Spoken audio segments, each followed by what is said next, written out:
Hello everyone. Happy Sunday. How's everybody doing today? Happy Father's Day if there's any guys watching out there. I will give you guys a minute in case anybody's tuning in today. I'm not sure if anyone will have a chance to join in on a Sunday afternoon in the middle of Father's Day, but I am going to go live anyway so that this video will be here for projects number 4 and 5. I am just going to pull up the video on my end. And hi Ramona, how are you? Just make sure everything is working. Let me know if everything sounds okay to you. And just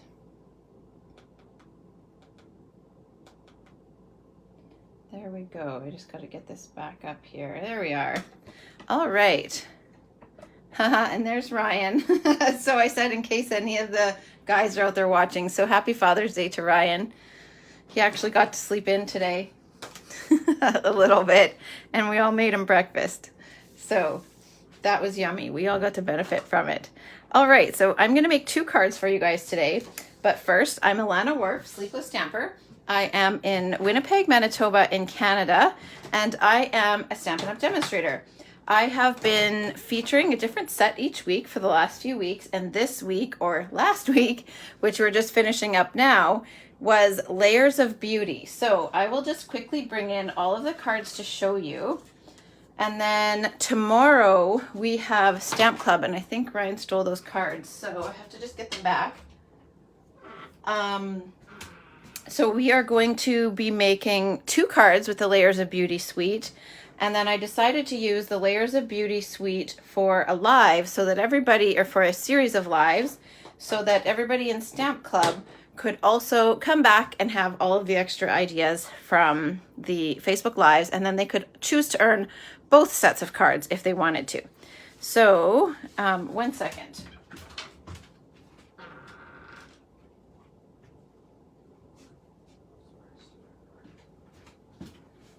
All right, so we have this card here is one that we're going to make with Stamp Club, and then we're going to do a watercolor version. So we are doing these tomorrow. I believe there might have been somebody that was wondering how to join Stamp Club, and I can still get that information out because you can still do the replay. So I will make sure I send that information. And then this is the card that I did on Monday, or the first day of the week-long series.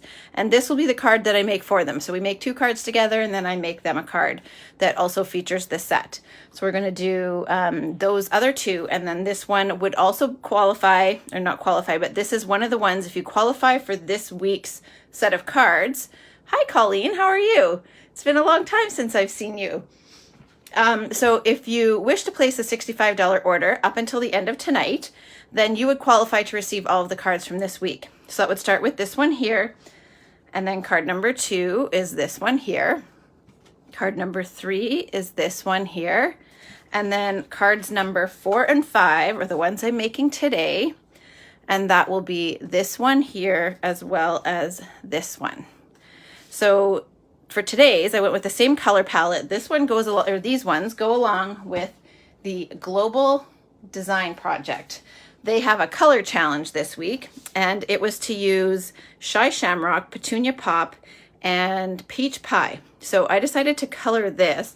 I was telling you guys earlier in the week that I have a mixture of ink on my glass mat, which is why I haven't been using it on screen. And I used some of that to color this one here. So this was colored with that mixture of ink. It is a mixture of white pigment ink and then re-inkers. And then I painted it onto this crumb cake cardstock. And then I thought maybe I would do that on Smoky Slate, but I decided to color with blends on Smoky Slate.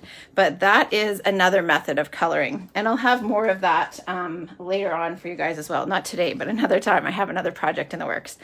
And so for today, I'm using the color challenge from Global Design Project. And then I colored this image. And then here I used just a little bit of the smaller image from Layers of Beauty. Oh my goodness, I have Enduring Beauty right here. And that is not the one. I have my dies on top of it. So I use this little dot or little stamp here to accent this. So I'm going to show you guys all of that afterwards. I'm going to start with this card because there is a lot more coloring to this one. And because there's so much coloring, I actually pre-colored half or half-ish of the image, just so that you guys don't have to sit through me coloring the whole thing and then making 2 cards today. So we'll get started with this one here. I'll review the supplies with you and we will get going. Okay, so I have a card base. You guys have seen me do this layout before. I recently shared a card with this layout with the Take to the Sky suite, but this piece here, I want to say it's 7, not 7. I think it's 7 1/4. I always have to remeasure this one when I do this. 7 1/4 by 5 1/2, and then it's still scored at 4 1/4. So we just have this little peek through here that I'm going to cut some DSP, and I'll do that with you. So this piece here just kind of peeks through here, and then I've got some more of this DSP. This one is from the Country Lace DSP. Then on top of that, I have pre-die cut the 2 leaves from Layers of Beauty dies. I love these 2. I think I've used them on almost every project. And we have a 3 1/2 by 4 3/4 smoky slate layer. That is going to layer behind the stamped layer. And then this layer is 3 3/8 by 4 5/8. So it's just a little bit smaller. And I wanted to reinforce this layer that we do, that you would, because you're going to hold this when you're opening it. Plus, we don't want to see those blends on the back. So I reinforced this layer with another slightly bigger layer behind it. All right. And then I have a little scrap of basic white. And then we're going to embellish with, I'm going to move these aside for a moment. We're going to embellish with the iridescent faceted gems. I love these. I'll bring that closer so you can see them. Look how pretty those are. And then some baker's twine. So we are going to get coloring. And I just need to put a scrap sheet under there. I don't want, this mat here has a matte finish on it, and I don't want the blends to go through onto it. So we are going to just protect that. All right, so while I'm coloring here, I'll just reiterate, this host code here will remain active until I'm ready to close it. But if you choose to use this code up until the end of tonight, you'll qualify for the 5 cards from this week. And then if you wish to just come back on your own and watch them even without a purchase, the videos will always, hopefully always, be here on Facebook, and then we also repost them to YouTube. So they'll be in both places for you, whether you are just coming back on your own to craft along or whether you have qualified for the free card kits. So I have the 3 colors from the color challenge, so Petunia Pop, Shy Shamrock, and Peach Pie. I'm going to do one more step afterwards, which I'm going to use the light gray granite, and I'll show you guys that when we get to that. So I did these ones in advance just to save a little bit of time so you guys don't have to completely watch me color the whole thing. But I'm going to do this portion here with you guys and then the extra tip that I have. So bear with me while we get coloring. If you have any questions or anything that you want to chat about, we'll be here for a few minutes. So I am using the light Petunia Pop, and I'm just coloring in 1 petal at a time. I don't want to do more than 1 petal at a time because I'm going to add some shading here, and you don't want the pigment to set in too quickly. So this is now the dark, and I'm just going along the base, and then I'm going to go along the base one more time. Now with the light, this petal is a little larger, so I have a little more room to do this. I'm just going to flick away from the edge where I put the dark, and that's going to help just gently pull out that the dark so that it doesn't look so stark. And those lines will blend in a bit. If not, I'll come back over that. Alrighty, now we're going to do this next petal with the light. Oh, is that the dark? That's the dark, everyone. That's okay because I started at the base. That's the one trouble when I go back and forth. Sometimes I forget. I'm positive I did that on my first sample too. And then I did another one with some of that painted on version and same thing. Okay, so now I can come in along here and then come back in with the light and just give really gentle flicking motions to pull that color out a little bit. All right, and then sometimes alrighty, go over that again. Now I need to remember, hang on to that light one and don't switch over to the dark. Do you guys do that? Colleen, if you're still there, what have you been up to? Okay, so this one I'm just doing a really light border and I am not flicking that out. And you can see here how those lines have already blended out. So when you first color like that and it feels like, oh my gosh, what have I done? Don't be afraid. They tend to blend out. Like here, at first you can see the outline that I make and then it all blends together. So now I'm gonna just do the same. And I'm just kind of doing a little kind of scribble. I do a thin line and then a little bit of a scribble. I'm not even gonna blend that one. I'm gonna just leave that one. Some of them will just kind of blend enough on their own. So that's light. And then I'm just gonna do a little bit of dark underneath the petal fold. That one I'm not gonna do any shading. I'm trying to do this without sticking my head too much in your view, but I need to be able to see where I'm coloring. Now maybe you all are glad that I did half of this in advance.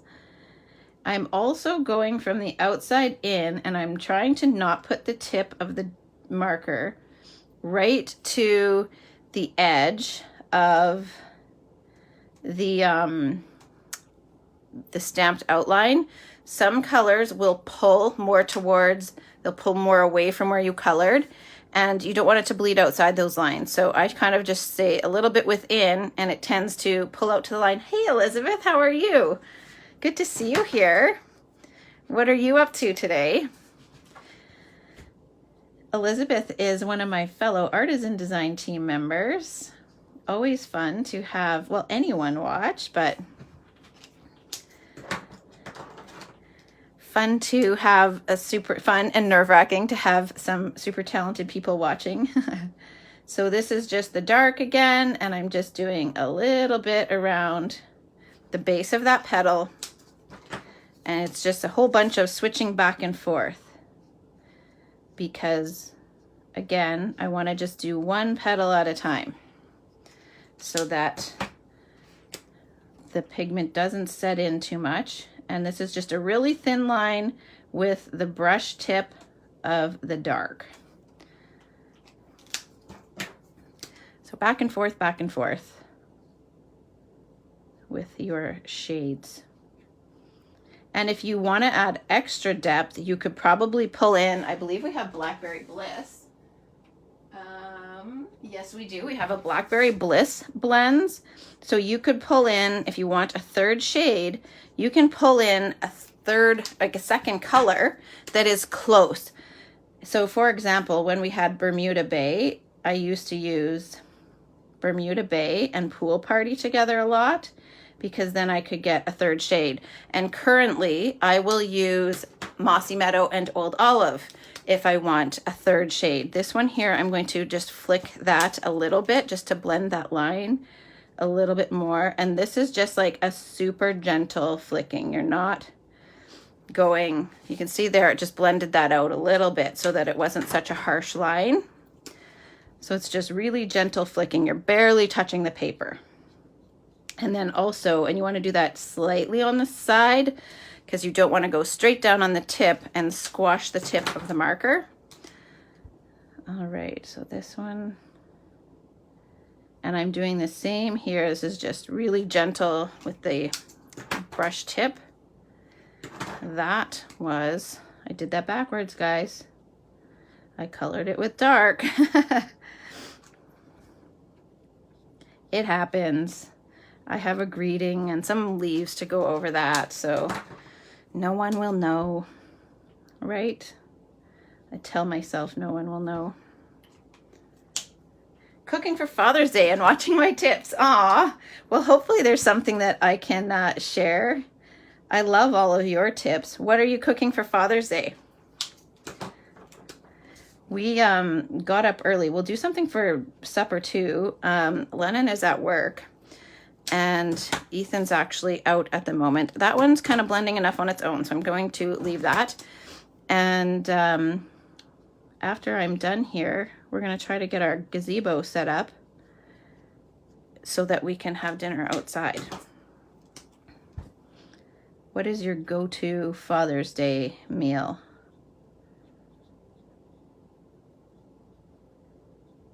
There we go. So for the center, I kind of colored the center in all at once and then just went over some of those accent lines with like the lines there to add some deeper details. So that's that flower. Now we can come in and do this one here. We haven't decided exactly what we're making for supper. For brunch, we did waffles, hash browns, eggs, and bacon, and turkey bacon.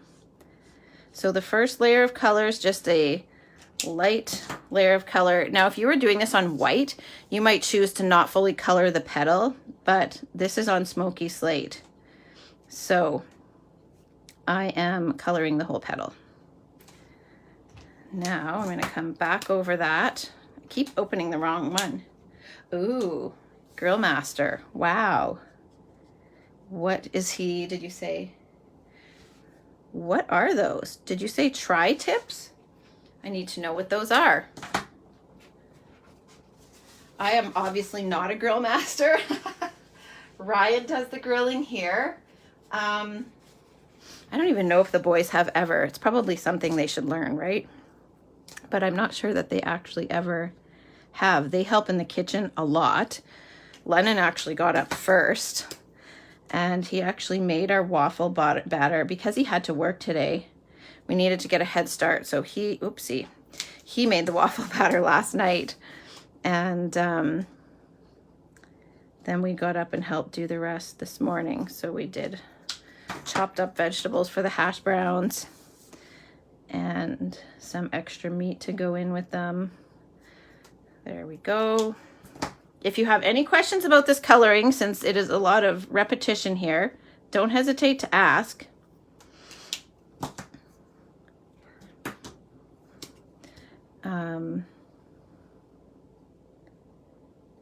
Elizabeth, do you have this bundle? I can't remember which bundle your group got. I feel like one of the groups got this bundle.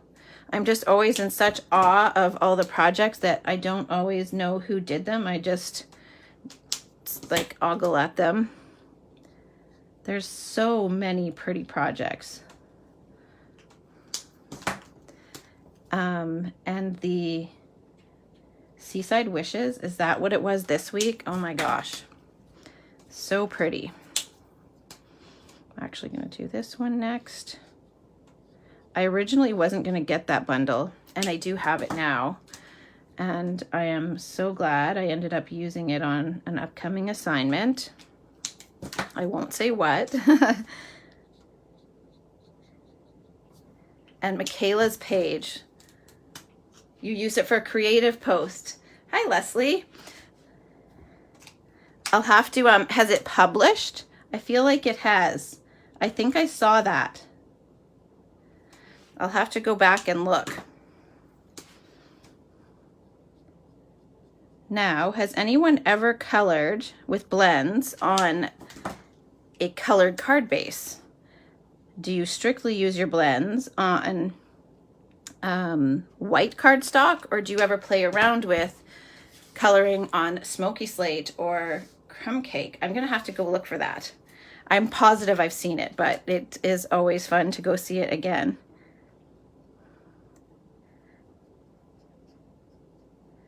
So this is these little, I'm calling them daisies. I don't know for sure. And with this, I'm not afraid to just color the whole 2 flowers in. I don't have to go petal by petal with this because they are small petals and there's not a lot of shading.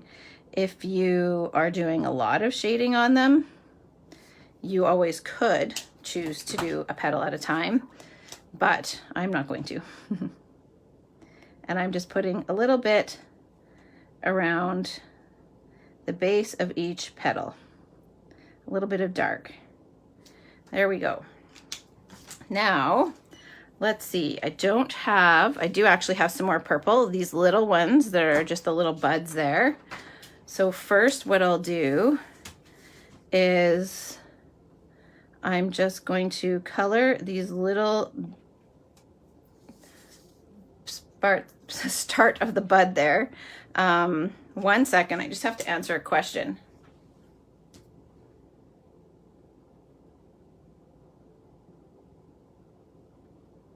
Maybe. Sorry about that. Ethan's out doing some shopping and needed a question answered. He was trying to get it all sorted out before I went live and we didn't quite get there. So I did just a little bit of the dark shy shamrock there. And then now we're going to color in these guys. And then once I'm done these, I can move on to the other colors. And then again, I'm going to put just a little bit of dark. That was the light.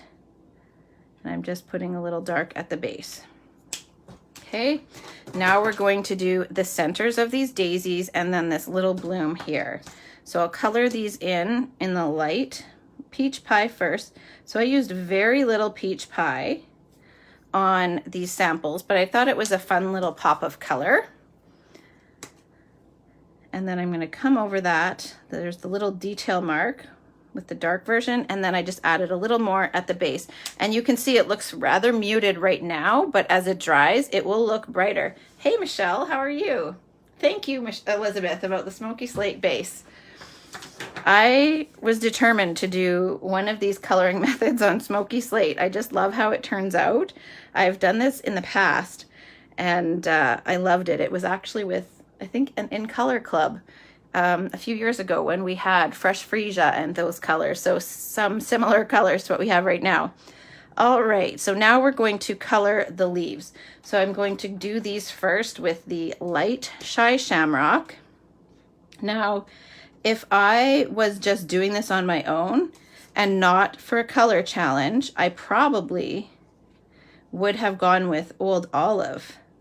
But I'm so glad that it was from a color challenge because it challenged me to go with something different than what I normally would and to keep this In Color family together. So I love how the Shy Shamrock worked out on here with the Petunia Pop. So I'm so glad that it was a color challenge to stick with that. So here I'm just adding a little bit in the base and up these lines here. And I'm just kind of scribbling. I'm not going in any particular pattern, just a little bit of scribbling. And then if I find it needs a little bit of blending, then I can just come over it and do that little flick motion that I showed you guys before. So just a slight flick over that line, and I'm not even going to do anything to that second one. Now I can make sure I've got the light one again, and I'm going to color this in. I always have a hard time knowing if this is supposed to be 1 leaf or 2. So I'm treating it like 1. Sometimes I have to go back and look at a previously colored image, ideally one with the stencils, because it will color them in as they're supposed to, right? Because the stencils are made to match. So sometimes I go back and refer to that to know what the leaf is supposed to be colored like. So with the leaves, as opposed to the petals, I'm okay to do a few at a time and then come in with the dark, especially they're so small and there's not a lot of shading. So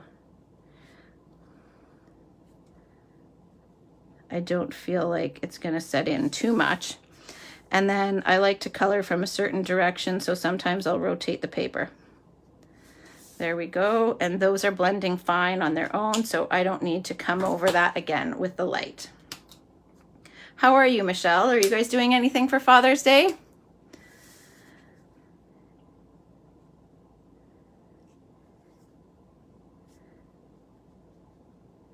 Unfortunately for Ryan, he's going to have to help do some of the work outside.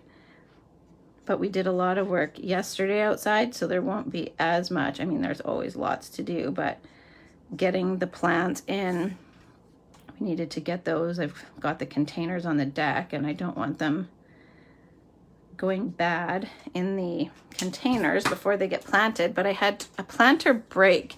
And of course, it's one that's a series of 2. And I put one on either side of our gazebo. And now I don't know what I'm going to do because I can't find another tall planter. So he actually went yesterday to try to get me 2 more. They had 2 matching planters, just one was a slightly different size.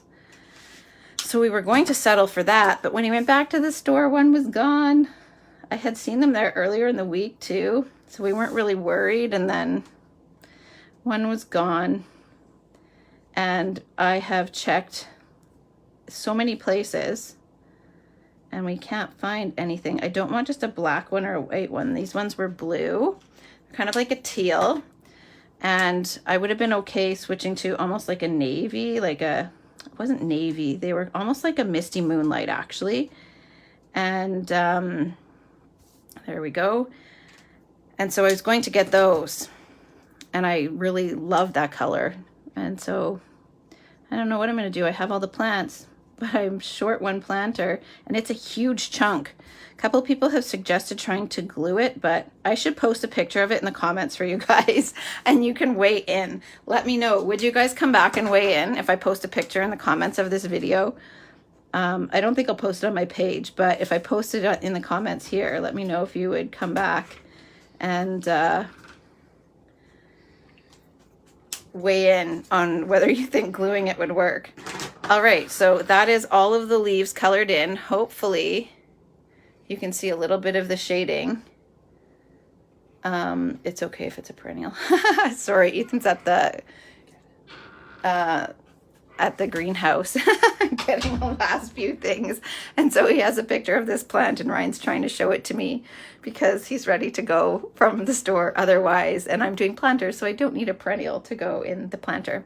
But anyway, that is the finished coloring. You can see up close the shading a little bit better, I hope. It looks that way on my end, so hopefully it does on your end as well. All right, I have one more step before, no, I'll do the last coloring step first. I'm going to bring this one closer. You may have noticed I did post this online earlier because I needed to post it in time for the challenge to end. I actually posted this one before I did it live. So I don't know if you would have noticed in there, and you can see it a little bit here. Now hopefully I have ink all over my hands, hopefully not too much gardening mess on my hands, but I have a slight outline around the whole image. So that I created with the light gray granite blends. I'm going to use the brush tip and I will just do a really faint outline. It kind of helps the image pop. Does anyone know can anyone see the difference between the two before this one gets the gray granite outline? Let me know if you guys can tell the difference. I kind of like it. So it was nerve-wracking, though, I will admit, when I made my sample, because it was already colored. I wasn't sure if I was about to ruin my coloring job. I would have gone with it anyway. But hey, Lena, how are you doing? So this is the light gray granite. Yes, you can tell the difference. Awesome. And do you like the difference or do you dislike the difference? I am never offended when people share their personal opinion. We all have different tastes in crafting, but let me know what you guys think. So this is just the light gray granite. I'm going to use the brush tip and I'm going to do just a super faint outline. So just as skinny as I can. Now for this, you don't want a frayed tip. You want that tip to be nice and pointy, and it goes on, like you can see how dark that is when I'm first putting it on. Don't be afraid, that will fade out. It doesn't stay that dark, but I feel like it helps the image to pop. It's sort of like when a lot of times, I don't know if you guys have done this, when we will use a pool party blend and do the same thing, and you just create a super light halo around your image to help it pop from the background. This is very similar. It's just using the gray granite on smoky slate, because we're not going to take Pool Party to the, thanks Elizabeth. And you can see the difference. That's awesome. I was, at first last night, I was like, is this a lot of all for nothing when I was making this? So this morning, when it was still obvious and I could see it in my photo, I was happy, but we all see things a little differently. So just a super thin outline. So I'm sorry that you have to bear with me while I do this, but I wanted to be able to show you guys this, and I didn't want that on there before I colored everything else. So I decided I was going to do the whole thing with you guys. So anyway, I was just saying it is a lot like just adding that super faint Pool Party outline when you watercolor or when you have colored something with blends. Now, I will just check if they're handy. 1 second. Sorry, I am disappearing on you for a moment. Do you guys remember when I did this sample with the citrus blooms? It has a very faint Pool Party outline around that. So it's the same concept. It's just picking a different medium to go with the mediums that I'm using and colors that I'm using.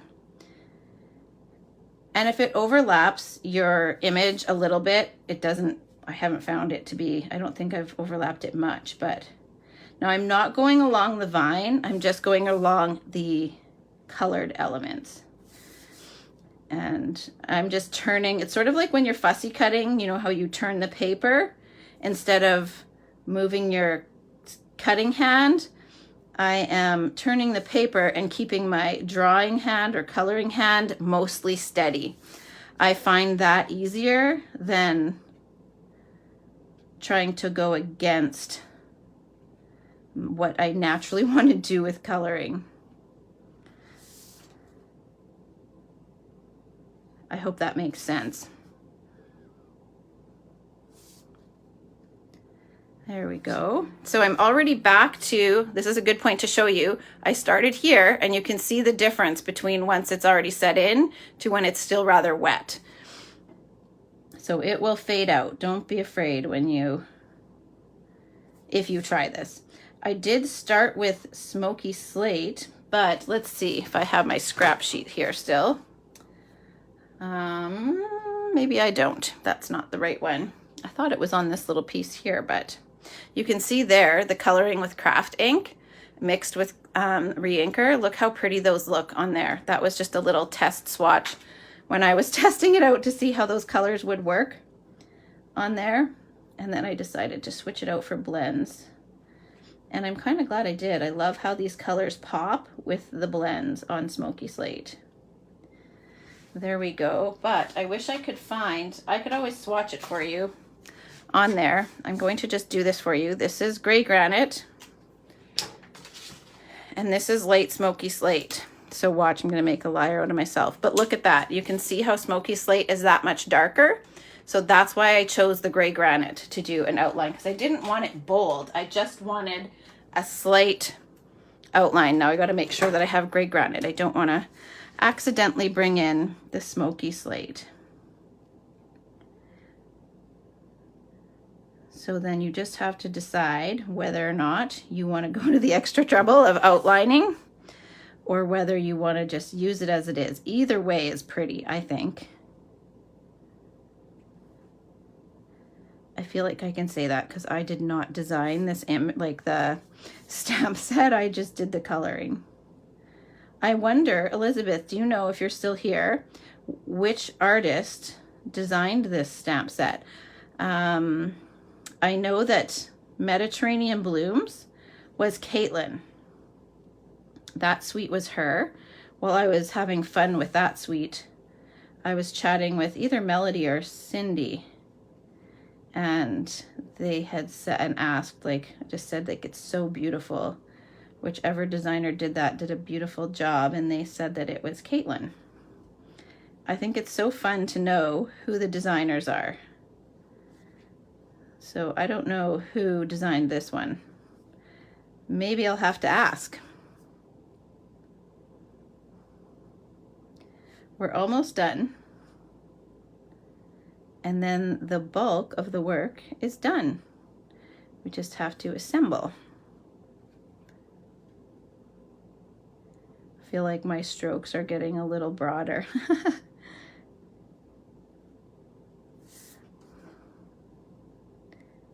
There we are, almost.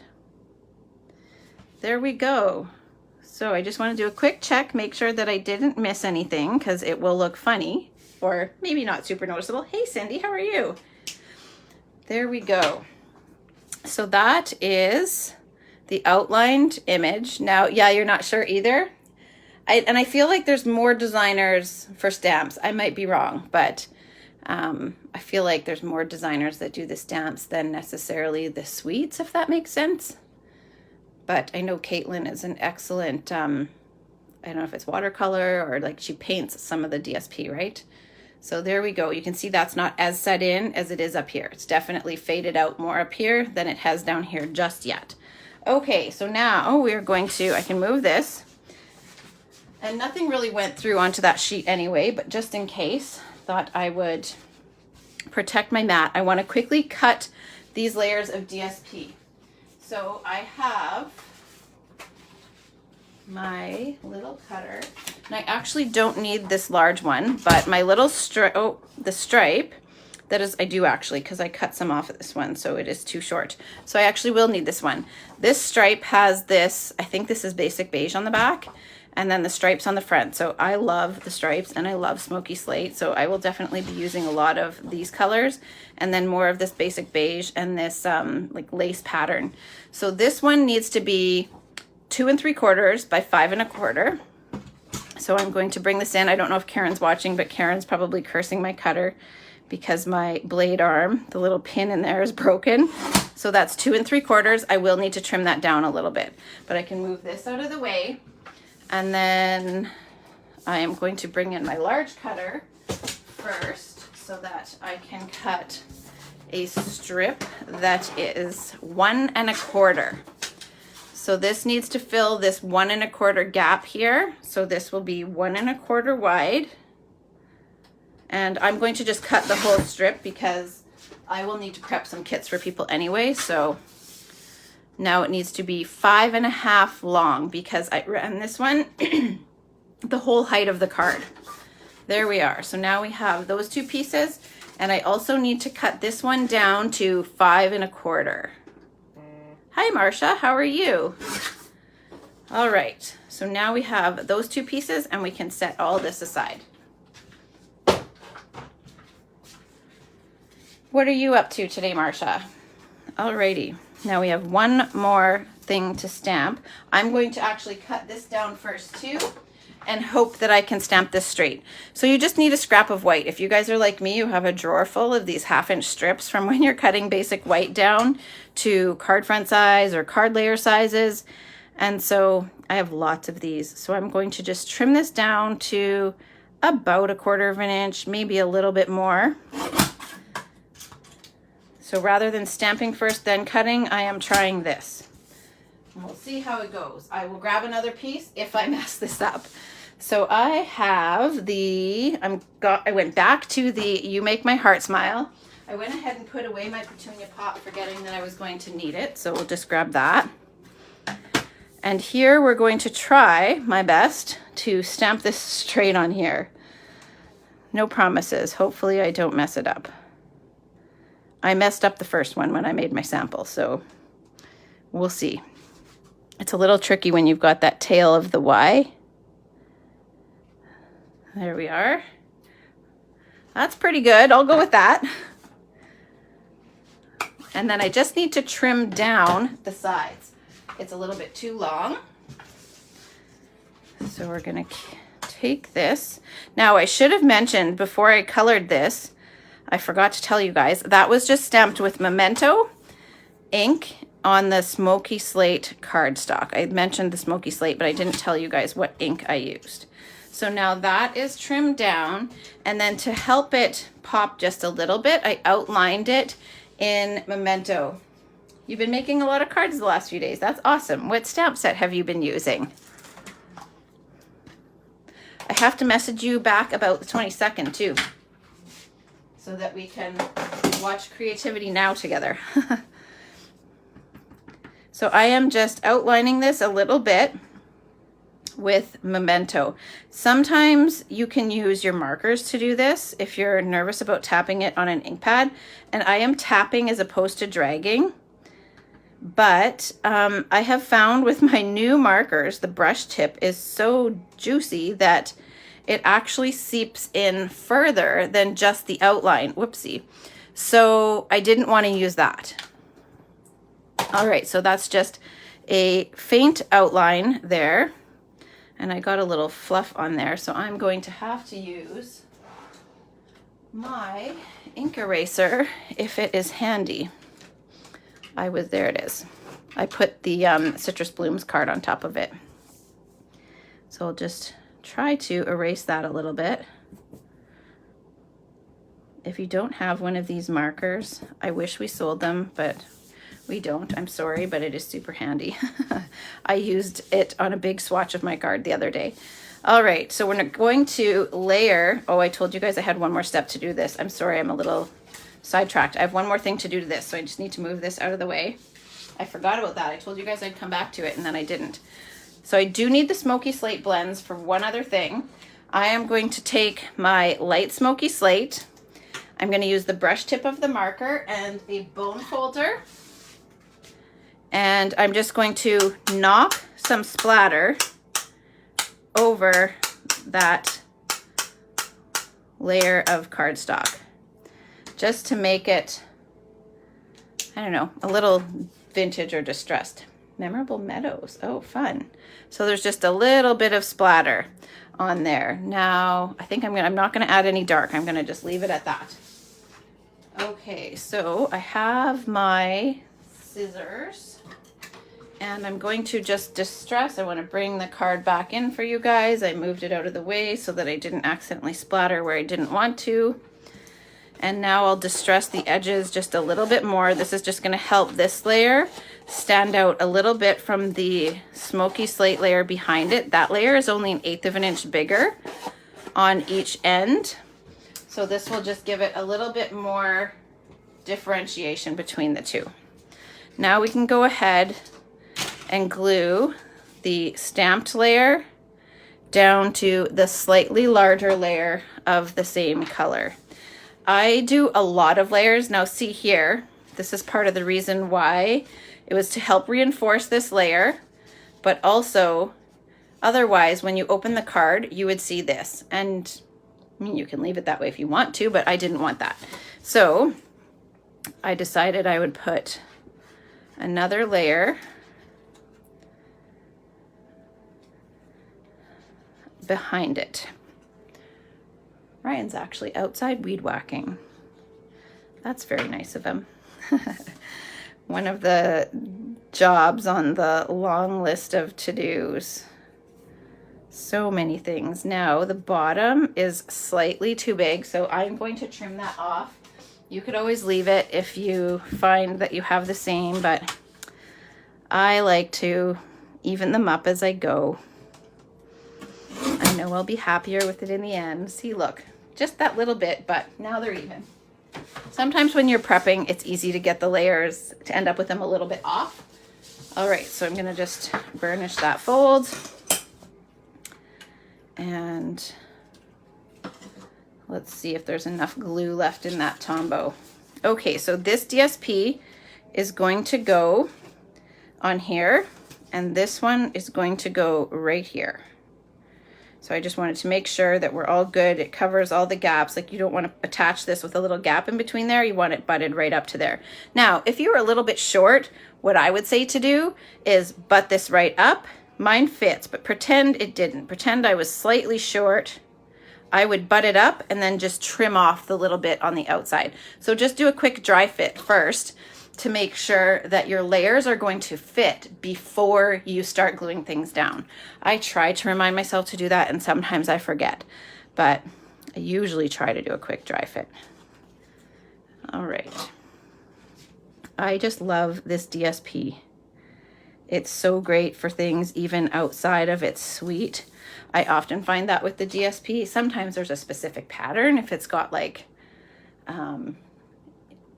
as like a stamped image, like say the Playing in the Rain, we used to have those little critters. I mean, those were good with other suites too, but they had some very specific images, right? So they would be, sometimes there's a pattern or two in your package that's a little less versatile, but so that is butted up to the end, or to the fold, I mean, or the end of the front. There we are. Now I do just want to slide that back so that it's all even. There we are. And there is a tiny little hair there. So I'm also going to just trim that off. It's just a little hair. There we are. Just a tiny bit. And now we can start layering all these pieces. So this one is going to get dimensionaled on here.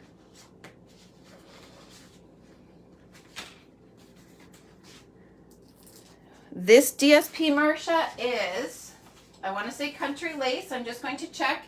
Country Lace. It's 12 by 12, and it is in the Country Woods, I want to say, is that suite. I feel like it's Country Woods. It has the Country Birdhouse, Country Flowers, I think. If you guys follow Matosu Crafts, Barry and Jay, oh my goodness, go check them out. They did some coloring samples on the stamp case cover. And then I believe the project that he posted today, or they posted today, was also from that set. But the coloring is like out of this world. Very talented. Okay, so this is just dimensionaled. I made sure when I flipped that over and put the dimensionals on the back that none of them went past this edge. I should have said that while I was doing that, but otherwise it will tape your card shut. If you put them on this part of the cardstock, that'll tape your card shut, and you don't want that. Okay, so we're going to get the greeting ready with some mini dimensionals. And I want to make sure that I don't put one right on this end because it overlaps here a little bit, and I don't want to tape the card shut there either. So this one is going to be inset by a little bit. I am not going to peel all of these backings off yet. I'm going to just use this as a guide. And you know what? I didn't trim as much off this one, but it's fine. You know what? I'm going to trim a little bit off. And I can still do that if I just put this upside down and trim just a tad off either end. I can make this work. There we are. Now I just need to ink up the ends again because it would look funny if they're not. So if you missed it, I just outlined this with a little bit of black by just tapping the edges on my ink pad. And I did that way because oh my goodness, I'll use that and then I'll fix it after. Then you guys don't have to watch me do that. See, I should have left it alone, right? Because now I went and dropped it on my ink pad and then I couldn't find my ink pad. I'll see if erasing that will work, but I think it's too much to make it work. I will stamp a new one after, and I can likely just glue it right on top. That is what I will sometimes do if I have to redo a greeting after. You're welcome, Marcia. I will just redo another one and glue it straight on top, and then I don't have to take anything apart. So we're going to work with this one for now, and then I'll worry about the repair later. So now this is, and I wanted to cut that off because I didn't want to lose too much of this flower or have that go too close to the end. So that's why I decided to just go ahead and trim it. So when I do this the next time, I'll have to trim it to the exact width and then stamp, and then that way, or even if it's slightly wider, like a tad, probably not though, because that'll drive me nuts. So I'll probably just stamp a new one the same width and then glue it on top. So using this as my method of fitting, I am going to get this ready with a little glue dot. So I've got a glue dot on this die cut. Now with this in place, I can reach in here and glue dot that down. Now I'll hold this back over there and get this one ready with a glue dot.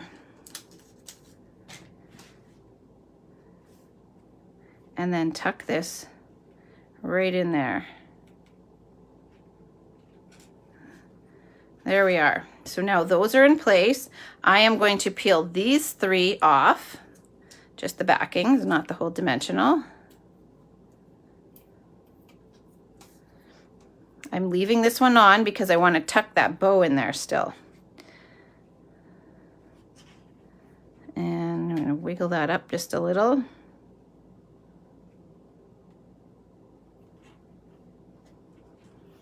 Okay, now I can tie my baker's twine bow.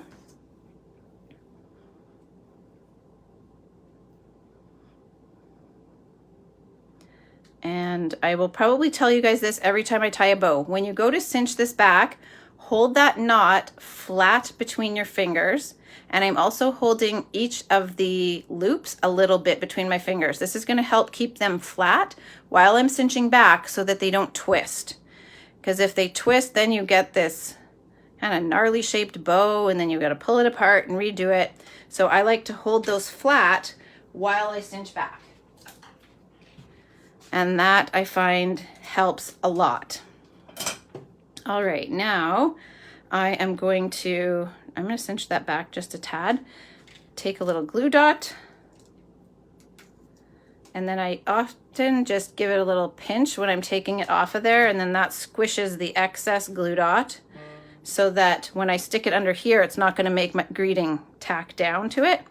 Now I can lift this up, take this little tail here, the little loop, and then now I can just position my bow, press that down, and now the glue dot will hold that in place. And then now I can peel off the backing for this dimensional and tack that down. There we are. All right, so I need to just embellish with some iridescent gems.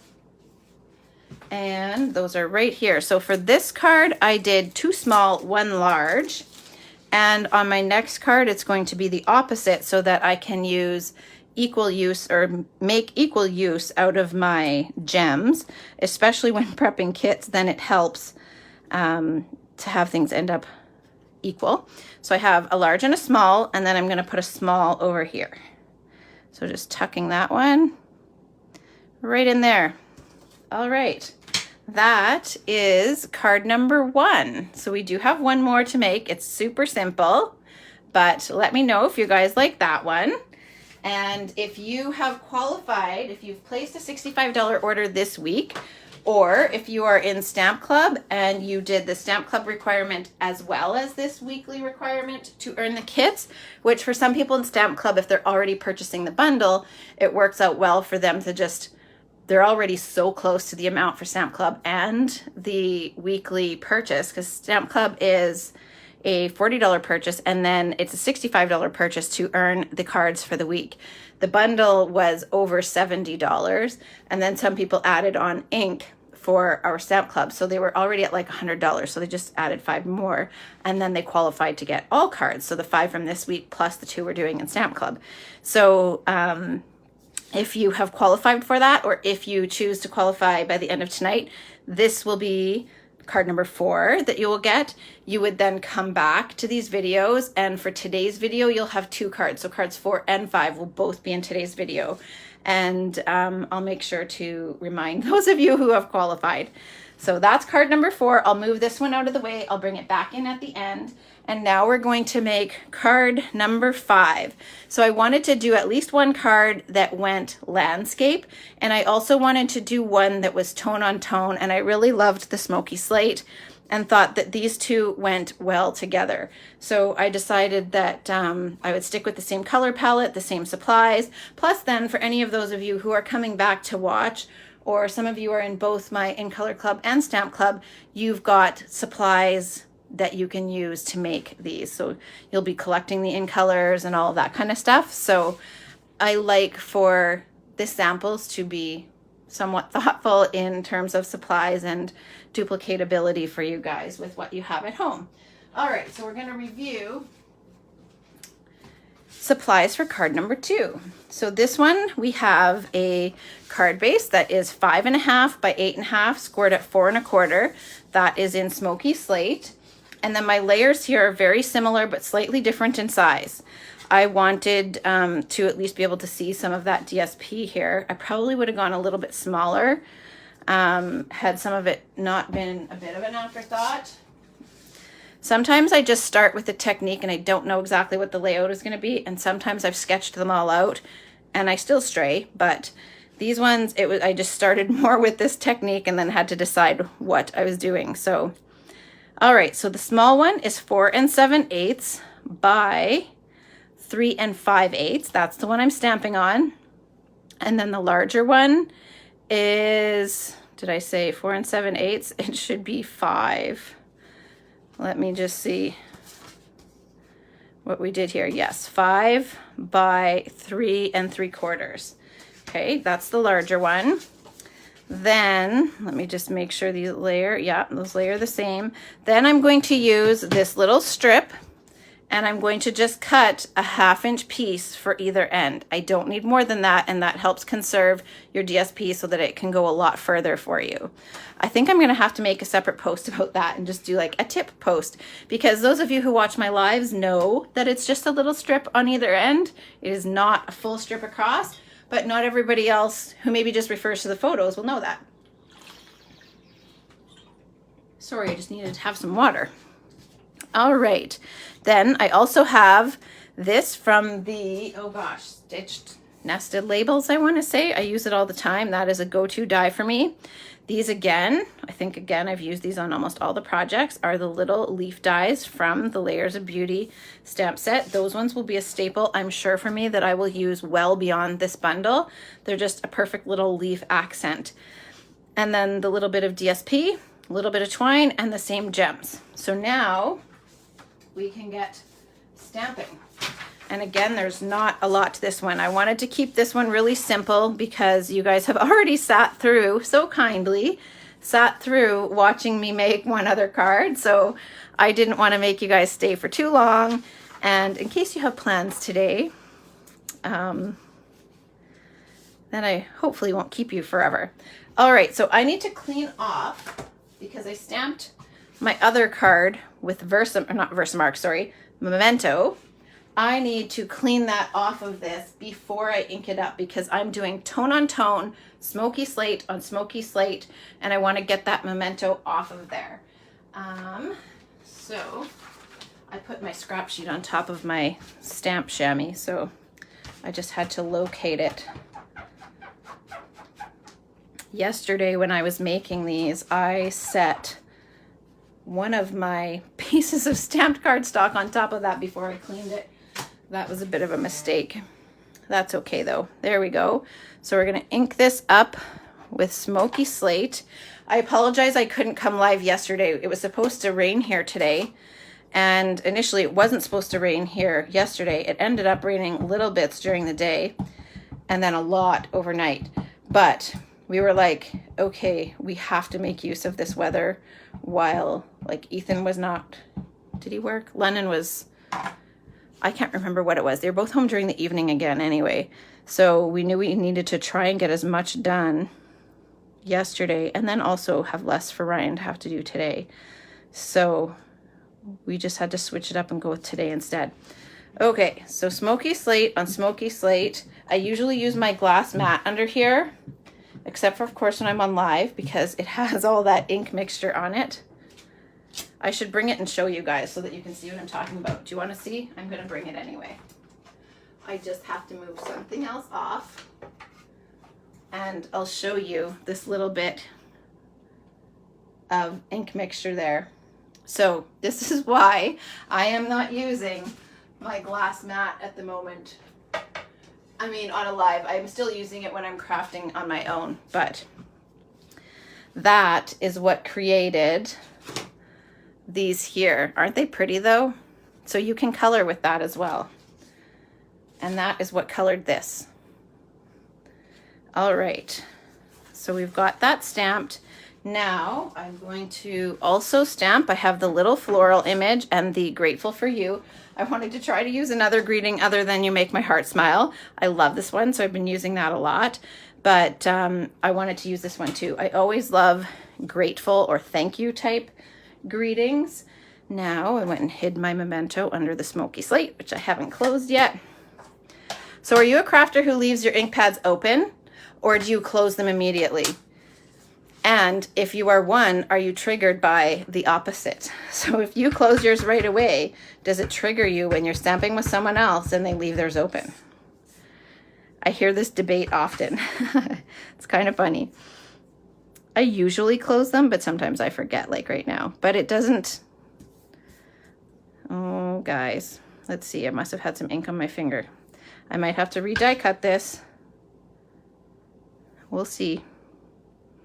I think it's going to be in the way. But I'll also try sanding that first. So that is the Grateful for You inked with memento.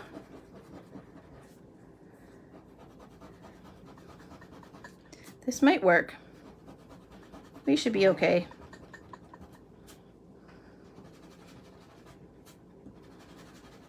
There we go. Good enough. Now we can close. Oh, no, I need that for one more. Now I need to stamp the flowers. Okay, I must have memento on my hands because I've just made 2 more smudges. We're going to see what we can do about those. I'm a mess today, you guys. I've got re-inker on my hands. I have a big blob. You see that? I have re-inker all up my arm. Clothes don't need accidents, such as what I just did, right, Lena? And I dropped that greeting on the memento. Remember that? This is that ink mixture that was on my glass mat. I didn't realize I had put my arm in some that had Blackberry Bliss. And so I realized it, but it was very dark. I looked like I had been bruised or something. And it's actually, it got on my shirt too. I do need to put a scrap sheet under here. I don't want to get this memento on my mat. And I want these little flowers on there. So I am just angling this through here so I can get the flowers and some leaves. There we go. I'm a mess today. You just look at my hands. I'm glad I'm not alone too. And I'm going to just keep this here actually while I color so that I can protect that mat. Now again, I'm going to bring back in all the same colors: Peach Pie, Petunia Pop, and Shy Shamrock.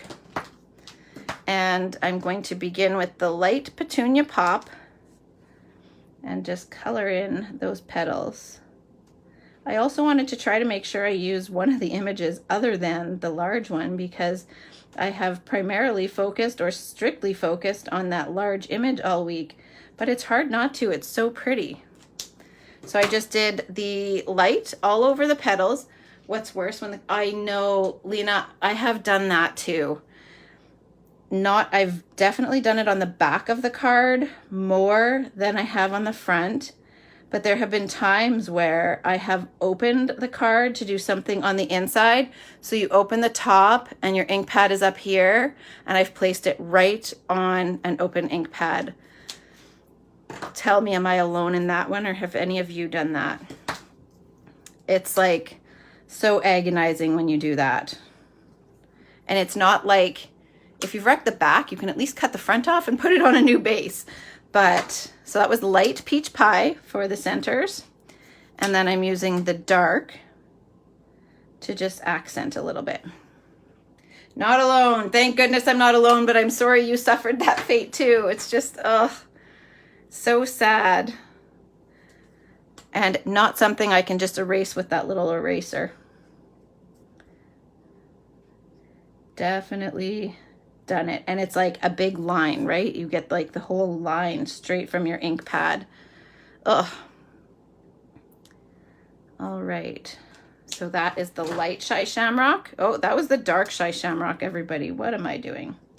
I'm still going to come in and add There we go. And then I'm going to add a little bit more. And try not to have it bleed out. There we go. So now we have, that'll fade out a little bit as it sets in. And I also did a little bit of blending here. It is a little sand eraser. So it is this, the Mono Sand Eraser. And it's a godsend. I will show you the other day on this card. And this is actually the one I had, because I had not, when I did my live and I put my stencil on here, because it went across here, because it was only a swag. You use one of these too, Elizabeth? So the stencil only went this far, and I did the first corner perfectly fine. On the second corner, I don't know how, I honestly don't know how I didn't do it on the first one, but on the second one, I ended up with a boho blue line all the way across here. And thankfully, and it was like only at the end when I finished both corners that I noticed it. So thankfully this took it all out. And then it will, like, your paper has a slightly different texture there. It wasn't so bad. I would have, even if I wasn't covering it, I would have still gone ahead with it. But especially since I had all these little accents here, I knew I was fine. But it did get that off, but it was a whole line right across here. So that was like, finally finished. And then, because I had to do it twice with each corner and multiple colors, it was a lot of layering and masking things off. So like, for example, when I did the blue, I masked off the pink and vice versa. So yeah, don't do that. All right, now I have my masks again, and I'm going to add a little bit of tone on tone with the blending brushes. So these are set up with tape already. I am going to put this, that's a little bit bent, on here. And, oh, I need to tape this down. Otherwise, I'm going to end up with a mess here. Sorry about that. So we need to tape this guy in place. Now I have the hiccups. And it shouldn't be because I'm hungry. I will get the hiccups when I'm hungry. How about you guys? That's what will trigger them for me. Now I had a marker here. Just have to grab a different one. So I just use a marker, make sure that's still in place. And I go over I do all four corners. You could do just, oh, I can't do this one. I'll just do the little bit where I can do. You can do just this corner if you want. I just like the extra assurance of doing all of them. So here I'm going to use Smoky Slate again. Just move this guy out of the way. And I'm actually going to also tape down this mat here. All right.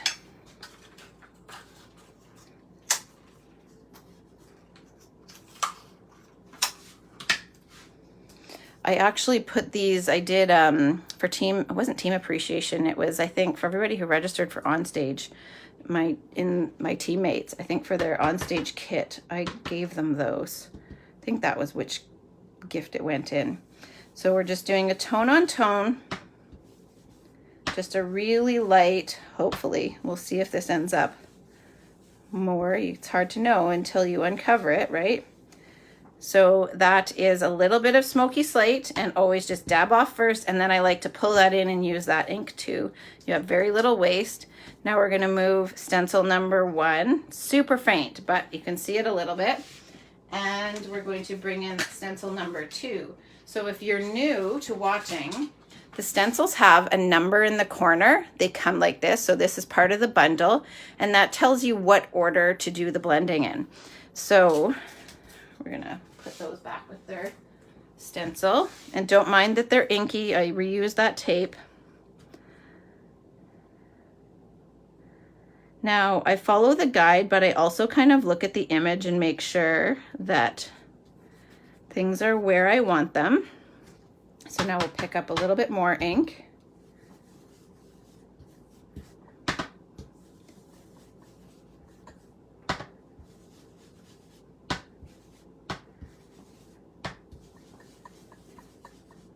And blend again. There we are.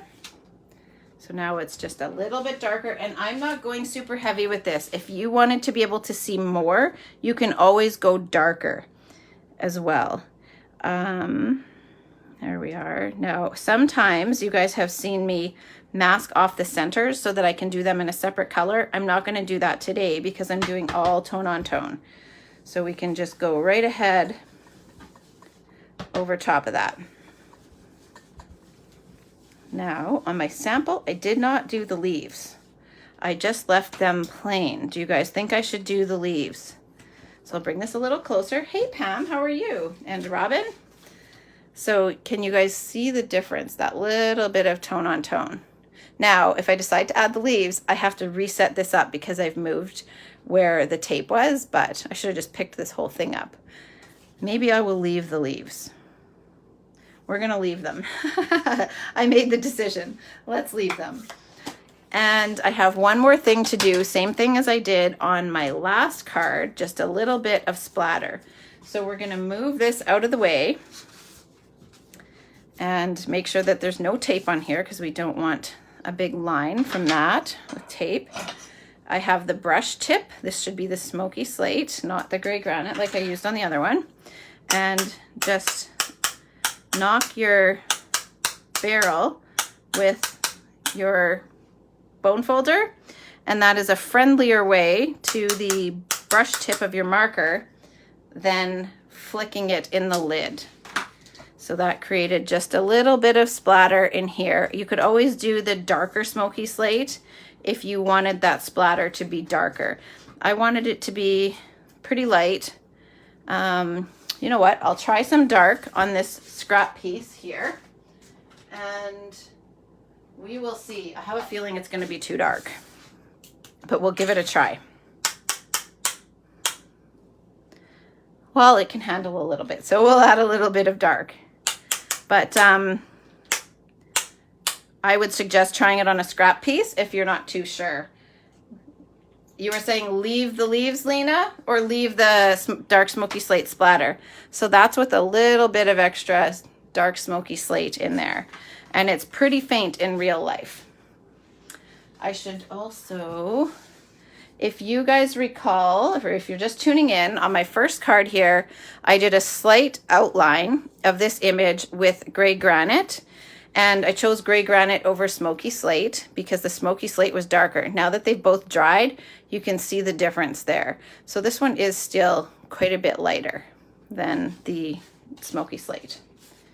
All right, so we'll bring back in all of our pieces now that we're done with the splatter so that we can assemble. But that is all the stamping and coloring. That is all done. So now it is assembly other than this little strip that I need to cut. So if you've tuned into any of my lives, you will have seen before that I don't typically put a full strip of DSP when I have just a little bit peeking through. Otherwise you're going to be wasting all of this in here, and then you get so few cards worth out of your sheet of paper. So I just cut the width or the height I needed. So that is 1 1/4. And then I am just going to cut a 1/2 inch. I could even do 3/4. No, I'll do a 1/2 inch. I don't need more than that. So I'm going to cut a 1/2 inch and a 1/2 inch. And then I will have enough to just place on the sides for that little strip. Thanks, Lena. Yeah, it's a nice effect, tone on tone. Especially if you don't have a lot of supplies yet, or you're just kind of struggling with what to put together. Sometimes tone on tone just takes all the guesswork out and helps you get something done. And often, if you know you would have more than one to make, then that's a good jumping point. It's kind of like when I have, say, a suite that I need to get creating with for a class or something like that. I will fall on a few favorite layouts, and then it helps me get going from there. Okay, so the smaller layer that I did the stamping on. Can you guys see the little bit of difference with that tone on tone blending? It's hard to see on camera. I can see it in real life, but hopefully you guys can tell. I don't remember what I was saying about that. The smaller layer, I'm just going to distress a little bit again with the scissors. Maybe that's what I was saying. The squirrel moment there. Sorry about that, everybody. Okay, so that's just slightly distressed. And then just got to get this glue going again. I'm getting down to the end. It's almost had it. It's so satisfying though when you use up a whole bottle. I have probably, I don't know why, I don't know if it's, I think that I used all the ones that were partial from when I had classes in person before COVID. I think I used them all during COVID, so I don't think I have so many partial bottles from when people were coming in person, and I've only done a couple. I will do in-person stuff again, but all of the ones that are started are certainly not from like a few events post, like back to classes. So I don't know, but I have quite a few that are on the go. So it's a joy to finish one up. All right, so let's measure. This is about 4.5 grids up from the bottom of the card, and you guys can't see that. So the DSP is 4.5 grids up from the bottom. So I'll put one down, and then I can just place the other one 4.5 grids up. And I like this little bit of white showing on the outside, so I'm just checking that first. So 1, 2, 3, 4.5. Now, sometimes what I'll do if you're not good with measuring is I would cut just a strip of printer paper that would be the size I want, and then I could glue these to either end and then place that down on my card. I have done that sometimes for a stamp club, is I'll prep them a little piece of paper to glue these onto, just like a little spacer.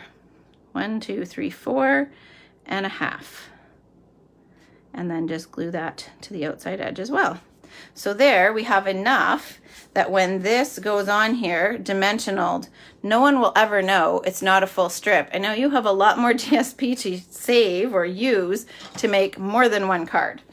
Well, obviously with a 12 by 12 pack, you could do more than one, but you can get way more than one. You can get a lot more cards out of your DSP pack, especially if you are somebody who likes to make more than one of something. Some people don't, but it also leaves you more of that pattern to use on other things. So this will be dimensionaled. Just get those backings off. There we are.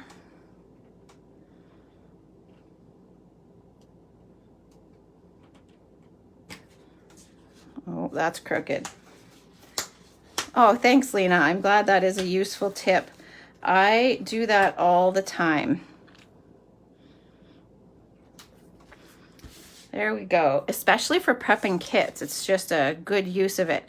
Now, this one I'm going to dimensional down with mini dimensionals, and this will leave me the room that I need behind here just to tuck those little leaves. Just press those on there, make sure they're good and stuck.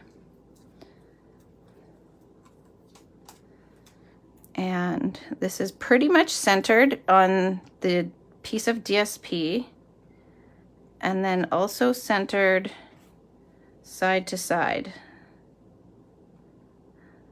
So that looks about right. Now I can get these ready with a couple little glue dots.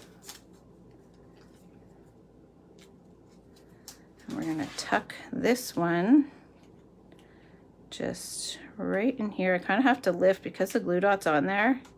I kind of got to hold both leaves and angle that in.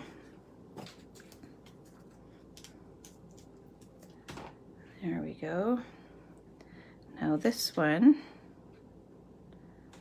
we're going to tuck that in there.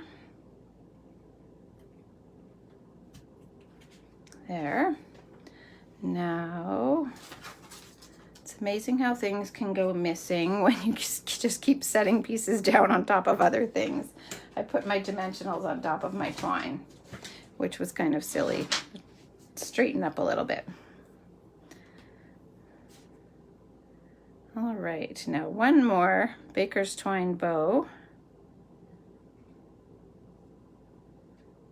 Again, try to keep those layers flat. So I'm pinching that between my finger to keep those loops flat while I cinch back, if you missed me doing that on the first one.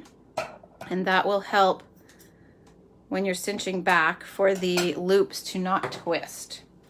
So there we go. We have a baker's twine bow. I'm going to cinch these ones back a little bit. This bow is so low down on the card that it should be a little bit smaller, or in my mind, it should be a little bit smaller. If somebody made one with a larger bow, I would never even notice, but now this is just tacked right in there. And I still need to get my scissors fixed, everybody. All right, now I'm going to embellish this with the same embellishments. When I was doing them on the last card, I told you guys that I used 2 small and a large, and I'll do the opposite on this one so that the usage of my gems remains equal. And you don't always have to do that. I just chose to do that. Often I don't, and then I end up with a ton of one size left. So the large one I put here, and then I put a large one and a small one. And sometimes I find deciding where a gem goes is like the hardest thing of making a card. Do you guys find that? Sometimes I will spend more time either placing them down or putting them on there and picking them off. So I have a couple tips with that for you guys. Sometimes what I'll do when I'm trying to decide where to place a gem is you can actually, especially if you've got this clear backing, just snip one off with the clear backing and just then you can slide it around to see where you like it before committing to sticking it down and then trying to pull it off and move it. The other tip I have for you is sometimes, hey Angie, how are you? Sometimes the adhesive has a little bit more give, or if you've put it down with a glue dot, I find if I can put my piercer under there and then just kind of wiggle in a circle, it'll loosen that glue dot without tearing the paper. So if say I've put a tiny little die cut flower and I decide, no, that's not where I want it, I'll just kind of wiggle in a circle and then it loosens up without just pulling and tearing it. So hopefully those tips help save you guys when you decide you need to move a gem. But am I alone in that one? Am I the only one that finds sometimes putting gems in a certain, like deciding where they go can be the most challenging part of making a card? And I usually like to stick with the odd number rule and triangular pattern. And sometimes I've just got to stray from it because I'm having such a hard time deciding. But anyhow, that is card number 2 for today. Here is card number 1. So we did this one and this one both today. I hope you guys like them. I hope that you will come back and create them. I had somebody comment the other day that they made one of my cards from this series for an anniversary card. And I love hearing that you guys have gone ahead and either completely cased a card or used something that you learned. It makes my day to hear those things. That is why I share. I share to inspire you guys to create. And it is very fulfilling to get that feedback from you guys. So I appreciate it very much when you guys do share that. I will quickly pull back in this series. This wraps up the 5 days or 5 projects. I can't say 5 days because we did it in maybe 6 or something like that. But, well, not 6. I guess we did 4 days of lives, but it stretched out over almost a week. So, and I didn't tell you guys, I actually got locked out of the house yesterday. I couldn't go live on, was it Wednesday, because I was locked out of the house. So I had to reschedule Wednesday, or I was locked out of the van. And then yesterday I was locked out of the house. So good thing I wasn't doing my live yesterday and had to postpone it because Ryan left to go get Lennon from work and I was gardening in the back. He said, oh, I'll leave the side door open for you, but I'm locking the front. And then he came in the side door, locked it, went out the front and locked it too. Anyhow, it's all good. I stayed gardening. And just got more done before I could come in the house and use the washroom. Okay, so we're gonna backtrack a little here. This is card number 1. We did that one Monday, very similar to what I am doing in Stamp Club, which is, this is one of them, but I added the extra layer of doing an embossed feature to the stamped layer. So it's kind of like an inlaid embossing. So this one is Stamp Club, which we are doing tomorrow. And this one is Stamp Club, which we are also doing tomorrow. So they get to do those ones. And then this will actually be the one that they get from me as a thank you, and is also day number 1. Then we have day number 2 is this one. This is actually the one that somebody made for anniversary card. You used a lanyard for keys. We do actually have an extra one somewhere, and I forgot that it was there. So, and then we have this one was day number 3 with the multi-tones in the stenciling. And then project number 4 and project number 5. So that is the Layers of Beauty series. Once again, it's totally okay if you are here watching just for inspiration. If you are a demonstrator or you have another demonstrator, I welcome anyone to watch. That's all good. If you are wishing to purchase to qualify to receive the card kits from me, you can place a $65 order using this host code, and then just message me to let me know that you want the Layers of Beauty card kit, and you will get the supplies for all 5 of these.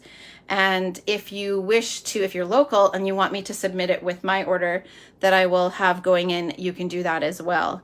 I think this bundle is still, I don't think it's on back order. It wasn't when we ordered it for Stamp Club anyway. And bundles are 10% off this month. So you would actually get 10% off the bundle that is the stamps, the dies, and the stencils all together. So no pressure on any of that, but if anybody's interested, you can just let me know and I will know whether or not to prep you a kit tomorrow. All right. Thank you guys so much for taking time out of your Sunday, your Father's Day, if you happen to be celebrating it with anybody. I appreciate you guys all being here and tuning in. It's always fun to stamp with you guys. I will be back tomorrow with a different bundle, and I will stamp for you guys this week as well. Have a good day, everybody. Bye.